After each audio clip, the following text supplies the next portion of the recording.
Hey guys, welcome back to K-pop-ish. Racially insensitive BTS caricatures.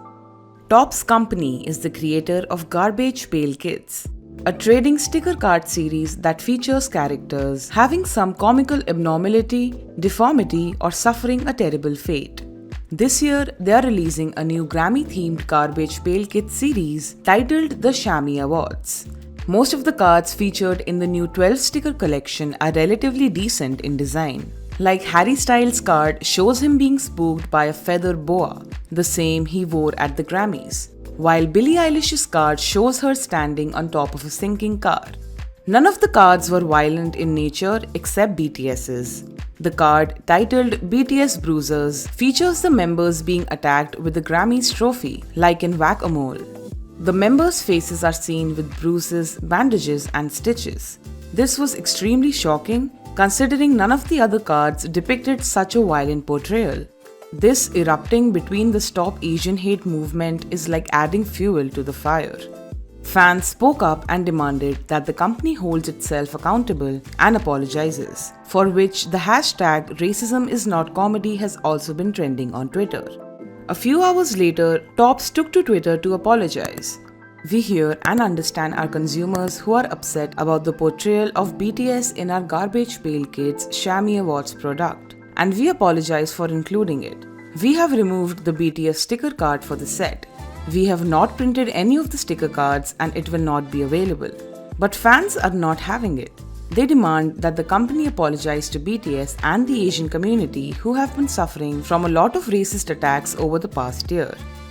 Respect Monsta X.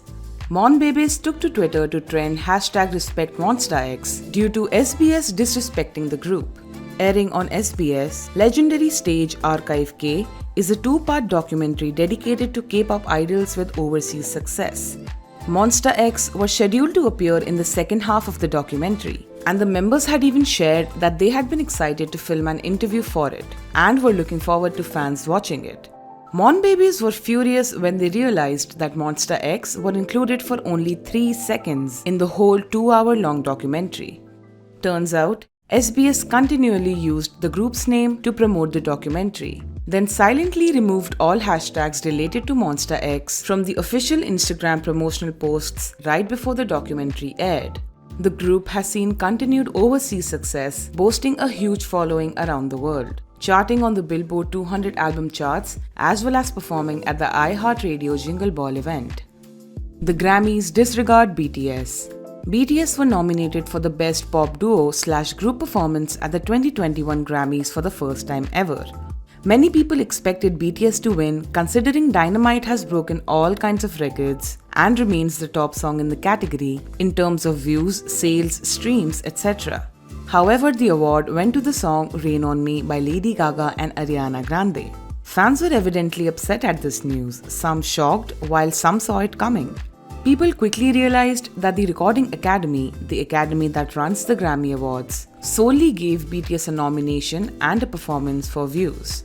BTS's performance of Dynamite was at the near end of the award show, so that they have people watching till the end. Actually, the Grammy Awards this year were trashed by many artists including The Weeknd and Zayn Malik, accusing them of being racist for not including many people of color in their nominations. This is not the first time the Grammys has pulled something like this. Beyoncé, one of the biggest names in the music world, has won 28 Grammy Awards. However, almost all of these awards are in the R&B or hip-hop category, meaning that the Grammy hardly awarded her the main category awards despite doing bigger numbers than her contemporaries, solely due to the color of her skin. The Grammy's bias towards BTS was confirmed by Rachel Brodsky, a former managing editor of Grammy.com. In a tweet, Rachel explained how the Recording Academy would discourage her from writing about BTS regardless of their groundbreaking career. The reason provided to her by the Academy was that BTS were not Grammy winners, but she mentions how she now realizes this was a case of racism. iZone's farewell concert. iZone recently announced news of them disbanding in April. A farewell concert, Won the Story, was held for fans on March 13th and 14th. On day one of the show, fans expressed their discomfort when they saw the fan chat room. A few fans behaved disrespectfully and flooded the chat with comments like "Wiz1 demands renewal of izone's contract." Fans were worried that the girls would be hurt seeing these comments as they couldn't do anything about the group disbanding themselves. iKON's BI is back. After getting wrapped up in controversy in mid-2019, BI unfortunately left the group iKON despite being cleared of everything. He made his return to the music scene with a feature on a song called Acceptance Speech by Epic High. However, he is now finally debuting as a solo artist under the agency 131 label with the song Midnight Blue under the album Love Streaming on March 19th. He also announced that this is not a regular album but a donation album, meaning that he will be donating all the profits from the album, from sales to copyright royalties, to support children and youth in need. Brave Girls' first win. On March 14th, Brave Girls received their first ever music show win on Inkigayo since their debut in 2011. In the video, the four girls are seen shedding tears while receiving the award. Their 2017 song Rolling recently went up the charts due to a YouTube video of them performing the song at Korean army concerts went viral. The song even achieved a real-time all-kill, meaning that it peaked at number 1 at all the Korean charts, a first for the group. Following this, the group, who was on the verge of disbandment, now has a fully packed schedule.